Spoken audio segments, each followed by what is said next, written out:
Hello everybody and welcome to Storm Raids, and it's time for the daily reading vlog.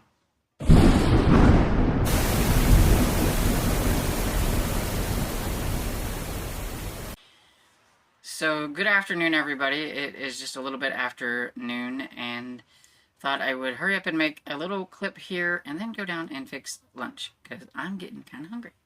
We just got home not that long ago and so I'm taking a breather. So I worked on Murder at the Lock by D. McDonald's. I'm 41% into the ebook now. And it's okay. I'm not really quite sure if this is ever going to be like a great series for me, but so far it's okay. And then I read one more chapter in Berlin Games by Lynn Dayton. Not a lot is happening right at the moment, so it's not like wrapped me up into anything. This second chapter was basically the main character talking to his wife about not being where he was supposed to be or where she could get a hold of him because he was out. He didn't stop in where he said he was going to stop in. And what if she would have needed him? And, you know, basically kind of husband-wife, you know, chatter.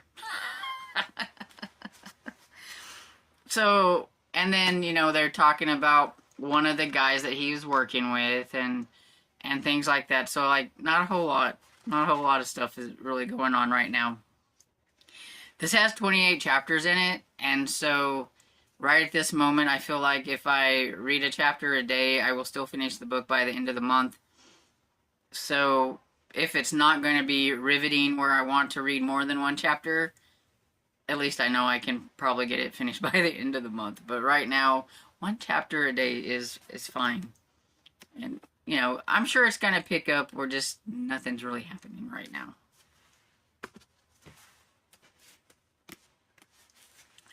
Then I listened to, I believe a couple of chapters. Where am I? Yeah. A couple of chapters of The Black Ice by Michael Connolly. You can find the audiobook for this on YouTube, thank goodness. Because I couldn't find... I listened to the first one on, like, Libby, but I couldn't find an audio for this one. And I'm sure there's probably them maybe on Audible or whatever, but like I've said before, I do not subscribe to Audible. And so I am on chapter 7 now, and it's just been more of Bosch looking into things like he had to tell the wife of the officer that was killed, or that you're not really sure, like it seems like he might have took his own life, but I don't think Bosch thinks that's exactly what happened, but there was a note left, and the note doesn't really make a lot of sense. Like, he left a note, but it said something like, I found myself, or let's see if I can find the note. I found out who I was. That's what it said. I found out who I was the only, like, suicide note, or whatever, and so he's trying to figure out what in the world that means, and, there's still a lot of, like...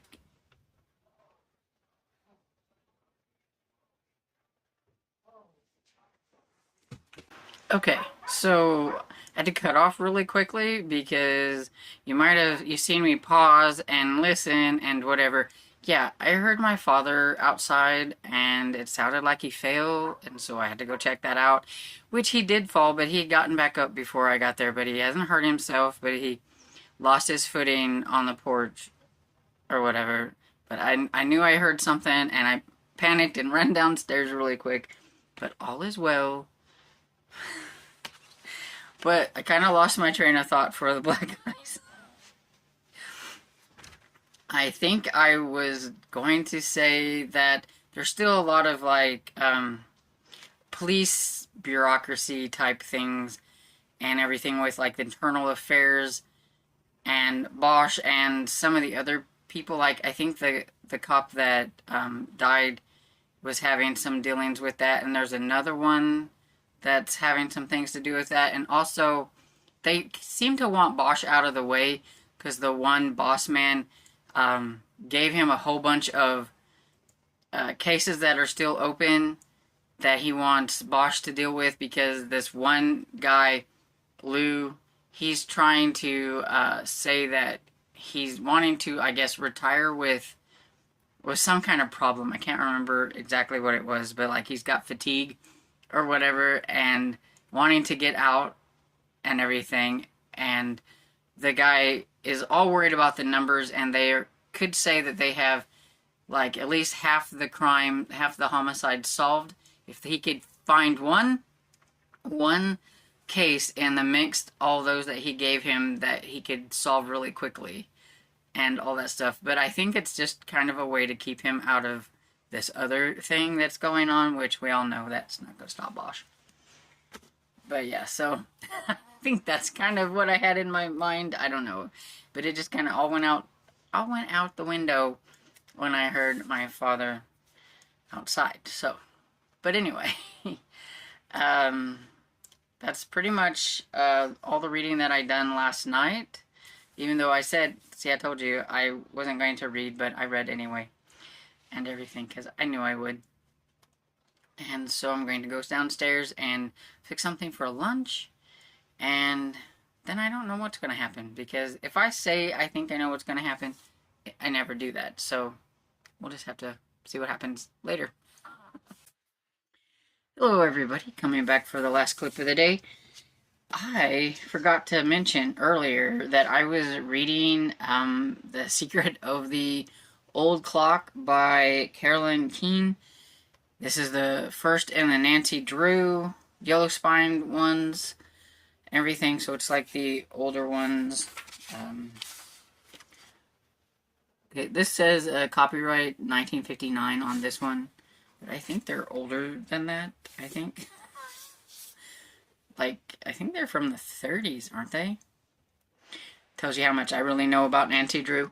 But, yeah, so I finished this. I was listening to it downstairs while I was fixing supper and everything, which basically what we had for supper was French toast, except for I had some kind of going stale hamburger buns, so I like ripped them all up and put them in a thing and put the eggs and the milk and stuff over the top of them and baked it.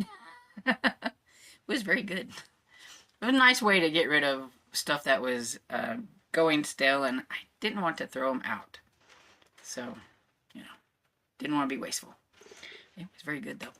Anyway, so I was reading this, and this is about Nancy Drew, who she was driving and she almost runs over this little girl, and then she meets the ladies who are taking care of this little girl and learning about how they're barely managing and everything, and how their cousin Josiah Crawley was supposed to give them some money, but whenever they have the will, whenever he passed the will that the ones have, the Tompkins, I think is what they were called, had said that all the money went to them. And so, you know, the promise that he said that they would get a little chunk of the money, there was no will to say that.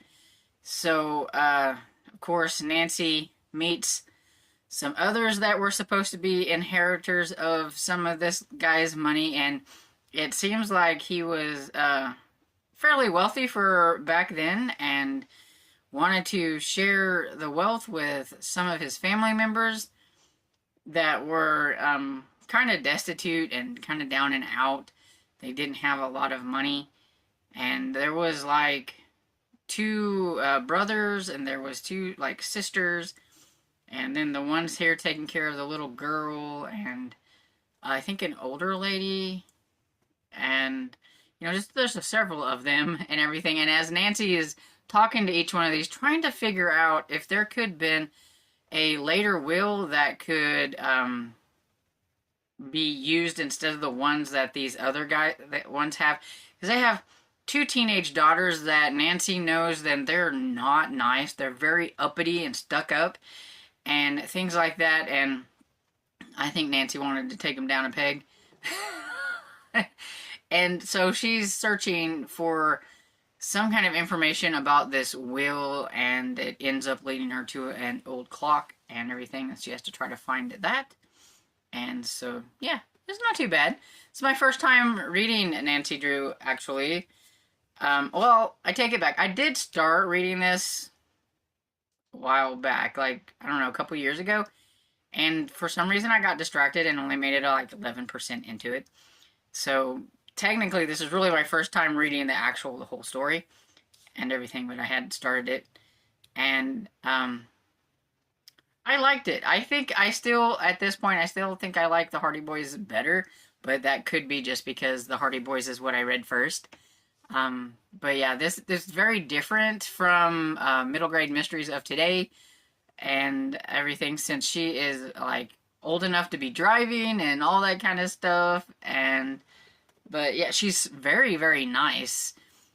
She seems to be very friendly with everybody she meets, and everybody seems to like Nancy pretty well. So, but yeah, I would say 3.5 stars. Probably get 4 stars on Goodreads, because I would probably put it up and not down. But yeah, it wasn't too bad. And then I started listening to my chapters in physics, which is my buddy read with Sherry. We're doing 6 chapters a day. And I wanted to make sure that I get my chapters in and everything. I think I have a couple of chapters to go, and I will have finished the chapters in that. Poor Septimus Heap, he is in loads of trouble, and I'm hoping there's going to be a way to get him out of this trouble. I don't know. I don't know. But we'll see. Meeting some new characters and some not so nice characters and all that kind of good stuff. But yeah, so it's an older middle grade fantasy. And so that's pretty much all I have to update. Dad seems fine, in case you're like, I suspect he might feel it tomorrow, his fall off the porch. But he was kind of rubbing his back a little bit, so I'm pretty sure he's going to feel it a little bit in the morning, which is going to be raining. There's thunderstorms, and we have to go to Joplin because he has a doctor's appointment, so that's going to be fun. But yeah, anyway, so it's pretty much all I have for today. I'm now rambling and everything. Usually, if there's something I wanted to talk about, I will remember it after I quit recording. But I can't think of anything. So, hope your March is going well, and I hope you enjoyed this video. And if you did, please give it a thumbs up and subscribe, and I will see you all in the next video. Bye.